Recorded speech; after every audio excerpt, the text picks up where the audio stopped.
Hey, Jim here, coming back with another video. Today I want to share with you guys some of the recent things that I've been picking up. I'm going to start right out here. I had gone to a flea market and I came across some vintage magazines. And of course I have a little bit of a vintage baseball magazine, or actually a lot of different sports, but mainly baseball.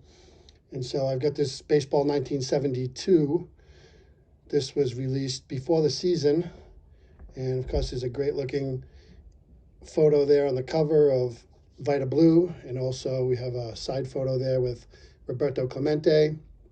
And so this has all the previews and stats for all the teams regarding the upcoming 1972 season. And also there's just a great article here about Roberto Clemente. Of course, he was at the height of his fame in 1972. And of course, that was his last season after tragically getting killed in a plane crash in December of 1972. This is also a 1972 preview magazine. And of course, there again, you see Roberto Clemente on the cover. This is baseball. As you see here, it says spring 1972. All kinds of predictions and information regarding the team schedules, rosters, and all that stuff. There's a lot of great looking pictures and stuff in there. So pretty cool article about Murderers Row, Yankees Murderers Row, and here's just some cool stuff and great information, always fun to look through. Lastly, this beautiful 1959 issue, Sport Review Baseball. Just such an awesome image there on the photo there with Hank Aaron, very young there, with Stan Musial, kind of just looking at each other, admiring each other, holding the bat. Just really, really cool. Another great magazine with all kinds of detailed information in there regarding the era. Just a lot of fun looking through these magazines. Of course, we got the obligatory cigarette ad on the back. So happy to have that for my collection. Next, I was with my wife, so I wasn't really planning on buying a lot of cards. They have a lot of dealers at the flea markets have boxes of cards, and I didn't feel like spending hours flipping through, but I did look a little bit, of course, and came across this Wayne Gretzky card, 1984 OPG.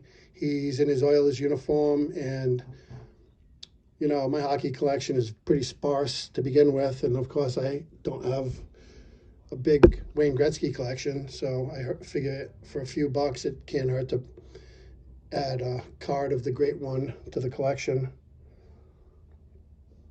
So I also picked up some prospects of these players that are currently breaking into the major leagues. 2021 Bowman's Best is Julio Rodriguez. That's a refractor. Also got the Spencer Torkelson refractor. And I picked up the Adley Rutschman refractor as well. Rutschman is currently, I think, the number 1 or number 2 prospect in the Major League Baseball minor leagues. So I'm not even sure why the Orioles don't have him on their Major League club, but he is expected to be a great player. And of course, he's a catcher, and I would like to see him get started on his Major League career. I think he definitely deserves a chance. Also came across this beautiful Bowman Inception. It is Bobby Witt Jr., and this one is numbered. You see there, 66 out of 75. Just think it's a real nice looking card. I love that purple background there. And of course, Bobby Witt Jr. was number 1 pick in the draft just a few years ago, and he made his Major League debut, I think, at the end of last season, and he is now starting with the Orioles, the Royals this year. So got those prospect cards.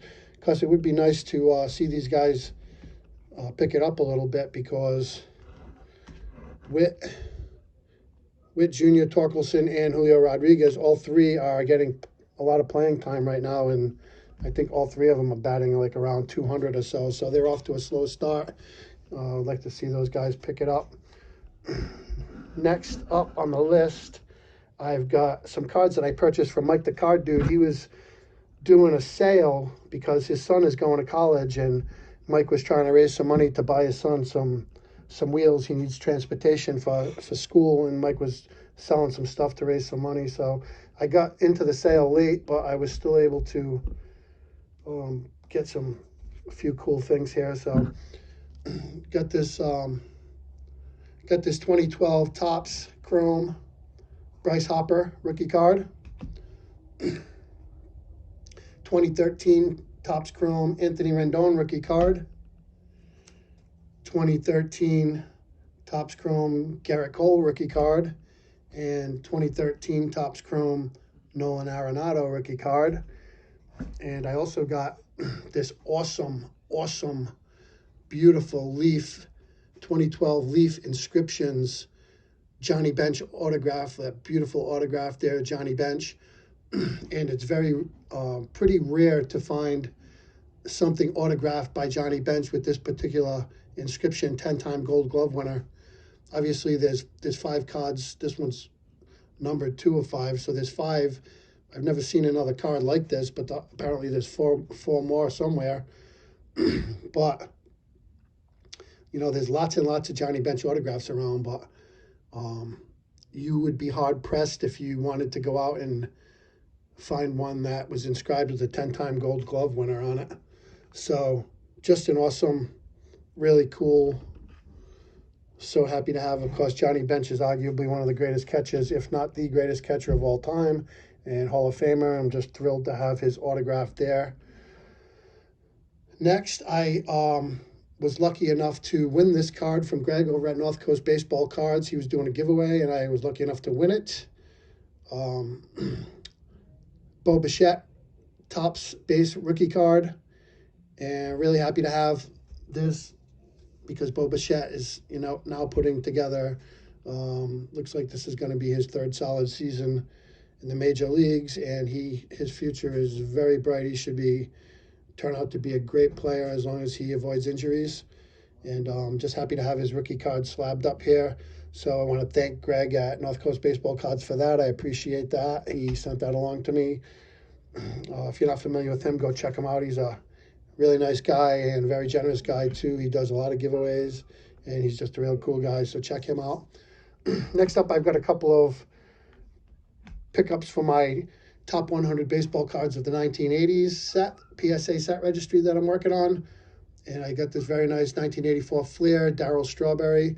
I really, really love the 1984 Fleer set. Because there's a nice young Strawberry there. Such a great player when he came into the major leagues, and still turned out to have a pretty good career, although somewhat derailed. Still had a really nice career overall. One thing I did notice with these 1984 Fleer cards is that sometimes these white borders tend to get a tannish colored tint to it. So when I look at them, I really try to find the ones that are really nice and white on the borders the way they originally were. And so the last pickup I'm going to share with you guys is this 1982. This is also from the top 100 cards of the 1980s. This is a 1982 Topps traded Ozzie Smith. And of course, the attraction with this card is that this was Ozzie Smith's first card in a St. Louis Cardinals uniform, so it was very highly sought after at the time. St. Louis Cardinal fans and Ozzie Smith fans alike were wanting to have this card because, like I said, it's the first card of him in a Cardinals uniform. This is the 1982 regular issue Topps card of Ozzie Smith. Of course, he was in the Padres uniform. He played for the Padres in the 1981 season, and then in the off season before the 82 season signed with St. Louis. So this one was not a new pickup, but I just wanted to show these two cards together. And so that is all I have. With these two 1980s pickups, I now have 75 PSA graded cards out of the top 100. And with that, PSA has 191 sets registered. and my set ranks at number 11, so I am pretty happy with that. So that's all I got, guys. I appreciate everyone watching. I always appreciate the comments, and hope everyone has a great weekend. Bye for now.